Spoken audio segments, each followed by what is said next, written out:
Alright, this video gonna be short as shit, but like you're gonna learn as much as possible as quickly as possible, so pay attention. Now, people actually pay me money to teach them guitar, so I'm not going to teach you everything, but this is like the bare minimum you need to know to be able to play music by ear, write your own music, just basically do whatever you need to do without any kind of, extreme theory behind you. It's all really just by the numbers mechanical work with the guitar itself. Now, the way the guitar is tuned is the key to all of this, because like this guitar is a very simple instrument. It's designed to be as easy to play as possible, so the tuning of it is perfect fourth, perfect fourth, perfect fourth, major third, and another perfect fourth. Now all that together makes all these patterns. Pretty much everything you do up here you could do down here. It's very simple. Now, if you know your major scale and your minor scale and your pentatonic scale, the three things that everybody tells you that you need to know, but then you never fucking use them again, except maybe once or twice. It's actually the key to every single thing that you do, and it's all you need to do everything that you need to do to play guitar. It's like everything else is just like breaking down parts of that and rearranging it, but these are all of the notes that you need to know. And it all comes from the chromatic scale, which is, all the notes in order on every single string. And the easiest way to play the chromatic scale on the guitar, obviously, is like this. Like, that's your, fucking the shape that nobody wants you to know, but, like, it's really just, like, fucking common sense. Your pentatonic shape obviously is and keep in mind you can actually play two different boxes at the same time, so like the pentatonic scale can extend, which also connects the pentatonic shape, that pentatonic triad shape that you'd be using up here. It's all the same shit at the end of the day. Your major scale, obviously, is a very important scale that you need to know. It's always going to be the same. It's just, no matter where you play it, it's always going to be the same fucking arrangement of notes. And then, obviously, the minor scale is just going to be a diminished version of that. And if you have all that shit that I just showed you, then you can play anything on the fucking guitar. It's really fucking easy as shit. But you need to remember the intervals. And in order to play the intervals of most of the metal music, guitar and music in general, because it's all pretty much the same shit, but especially metal music, punk music, new wave, British heavy metal type shit, it's all power chords, so like you can only focus on dyads and still make a bunch of music. You can make triads by adding one extra note to any dyad. And like, a dyad is basically half of a chord, so all of these shapes I'm about to show you is basically half of every single chord that you could play. Now, pay attention.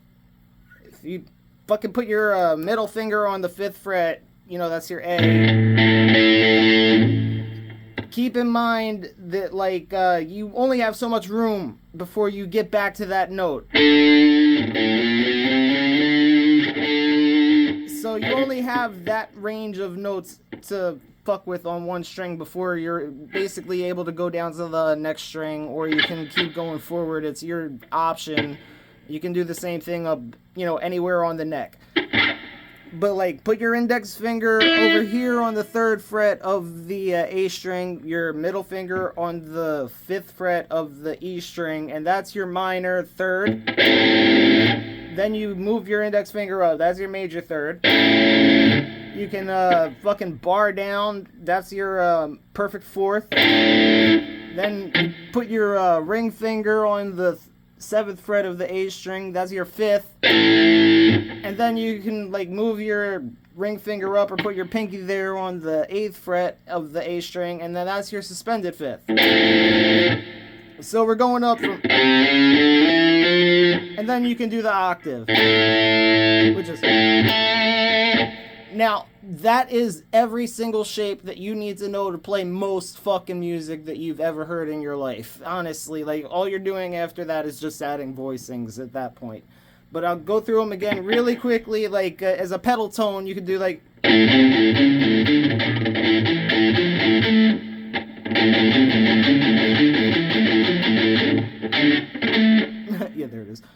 Now basically, with just these shapes, that's all the chords, like minor chord, major chord, stacked fourth, power chord, fifth chord, whatever, and your sus chord. And you can do anything with those, and you can move everything back. So your minor shape is always going to be like that.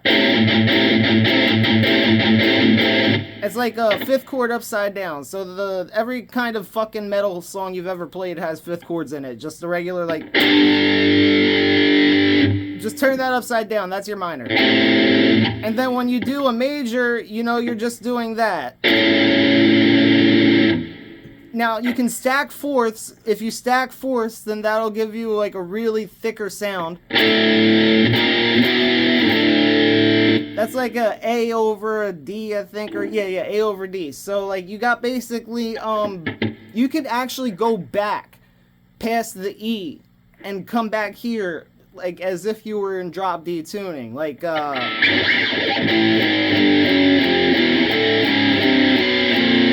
it's not exactly drop D, but, like, it's still a D, like, you know, you have, it gives you more room to breathe. And also, like, everything on the guitar is just a series of sharps and flats from a central point. So anything that you're doing is always just going to be like one fret off. If you're not there when you're supposed to be, then you're probably like a fret flat or a fret sharp. So that's a very easy way to keep track of all these different voicings and chord changes, aside from just focusing on, like, the geometry of the shapes themselves. Focus on the fretboard markers, and the distance between each fretboard marker is never going to change. That's why it's called an interval. Now, using those shapes that I just showed you, you can do so many things.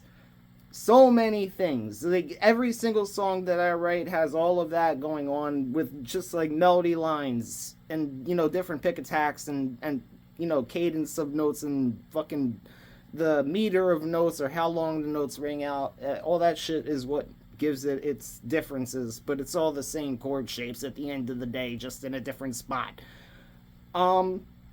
Using these particular intervals, you can play really cool stuff, and it's very simple to figure out stuff by ear, because once you figure out where it is, then you just cycle through the different chord shapes until you find the right one, and then just find the different voices. So you're looking for, like, the lowest note first, and then the harmonizing note, which is very easy to find, because, like, if you're not doing the right harmonizing note, it's obviously going to sound wrong.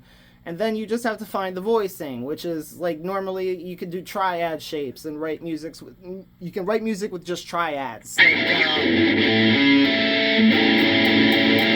that's a really easy way to play a B major.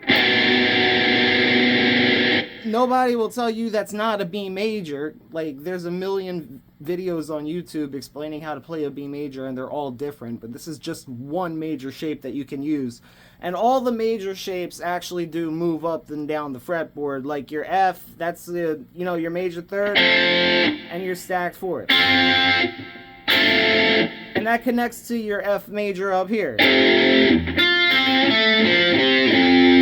And all that shit, it's a never-ending chain of notes up and down the fretboard. So, like, let's take those intervals that I had just showed you, which these are all, like, derivative of the major and minor scale that you already know, and if you don't know, rewind the video. You could take all that and you could write really cool melodies. And here's a perfect example. I was just fucking around with this, and it's basically like a rip off of the Mortal Kombat theme in some way, but, like, it's still a really good exercise to demonstrate all these different intervals. So,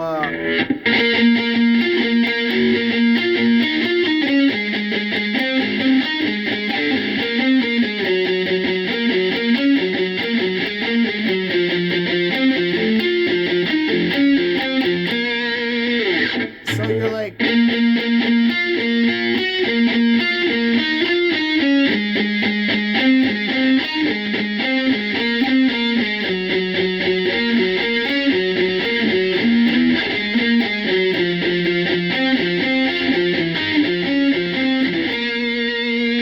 you're using all your different fingers.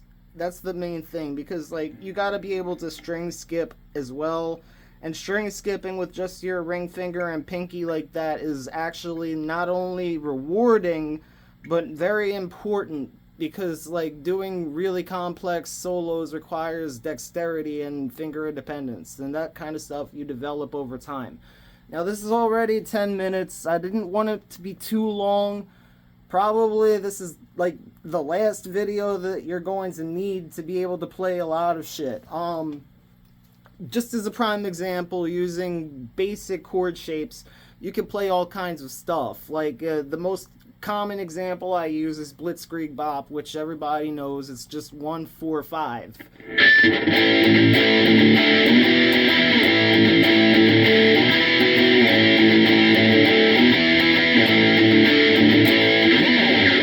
And then one song that's really good to it was my introduction to the whole concept of mixing fourths and fifths was Teenage Wasteland, I think, or Bob O'Reilly, whatever the fuck, you know, the Who song.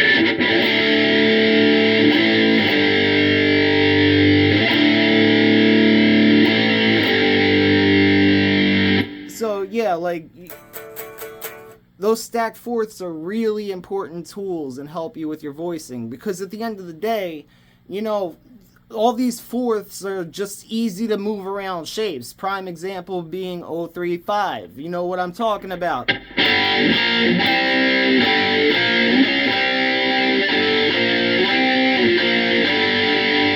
that you can also use for shit like Out to Get Me by Guns N' Roses.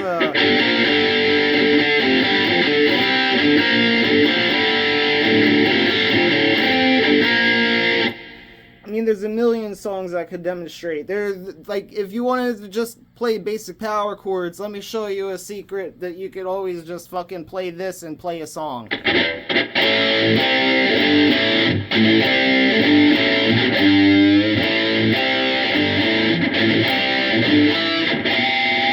That's Suicide Solution by Ozzy. Then how about some Breaking the Law by Judas Priest?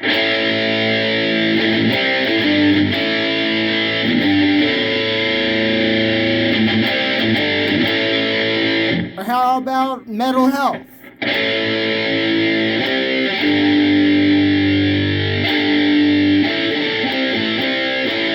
Yeah.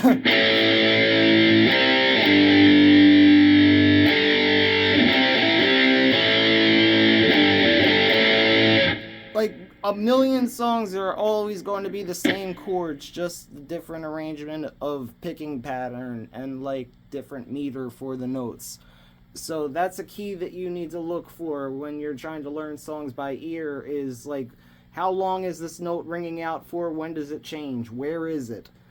You got to do that for every single note, but like once you have those basic patterns down, like it's very easy to find the right notes once you have one, and that eliminates the amount of stuff that you need to like figure out. Like every single thing that you learn on guitar, it eliminates what you need to learn exponentially, because everything you learn on guitar is actually applicable to every single thing that you learn on guitar. It's all universally applicable in one way or another. The mechanics of doing it require a lot of practice and paying attention, but there is no such thing as talent. All it is just your ability to actually pay attention. You know, motor skills do play an important factor in that, like, but you can develop dexterity and your motor skills will grow over time with practice.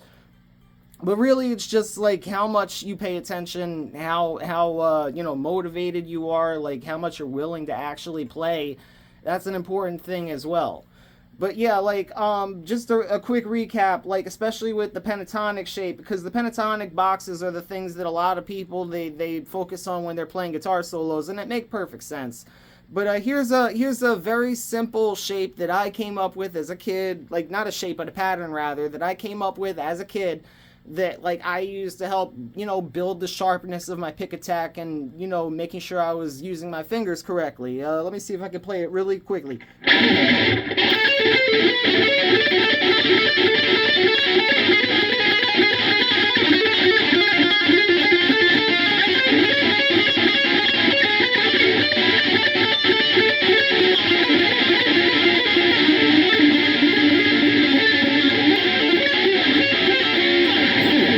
Yeah, so it's like, Yeah, so basically, like, these shapes, you can move them around using the major and minor scale. That's the whole point of the pentatonic scale, is to take the major and minor scale and use those patterns to flavor the notes that you select. You're selecting 5 notes out of, like, a 7-note scale. So, like, that eliminates the amount of options that you have by 2, but like that still gives you a bunch of stuff that you can do everywhere on the same, like, it's all the same shit, and if anything, you're only moving 1 fret to change it, or you know, like, you might move 3 frets, but it's very easy to differentiate the changes if you're paying attention to what you're doing. Alright, now this has been 15 minutes and 50 seconds, so I guess this is a 16-minute guitar lesson, but what the hell, bro? Like, after that, you should be able to play fucking anything. I rest my pick.